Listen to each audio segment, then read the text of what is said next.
مسیح میں آپ کی سلامتی ہو۔ یسوع مسیح کی پیدائش سے متعلق پیشن گوئیاں، اس سیریز میں آپ کو ویلکم۔ مسیح یسوع کی پیدائش اور اس دنیا میں آنے کے مقصد کو جاننے کے لیے بائبل مقدس کا گہرے طور پر مطالعہ کرنا اور جاننا بے حد ضروری ہے۔ یسایہ نبی کی معرفت کی گئی پیشن گوئی، یسایہ نبی کا صحیفہ، اس کا 61واں باب، پہلی آیت۔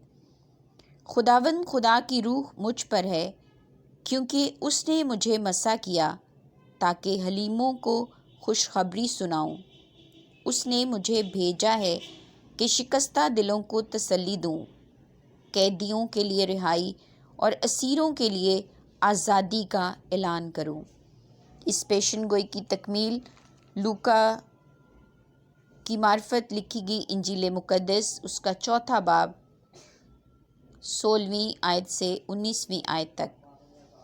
اور وہ ناصرت میں آیا جہاں اس نے پرورش پائی تھی، اور اپنے دستور کے موافق سبت کے دن عبادت خانہ میں گیا اور پڑھنے کو کھڑا ہوا، اور یسایہ نبی کی کتاب اس کو دی گئی، اور کتاب کھول کر اس نے وہ مقام نکالا جہاں یہ لکھا تھا کہ خداوند کا روح مجھ پر ہے، اس لیے کہ اس نے مجھے غریبوں کو خوشخبری دینے کے لیے مسح کیا۔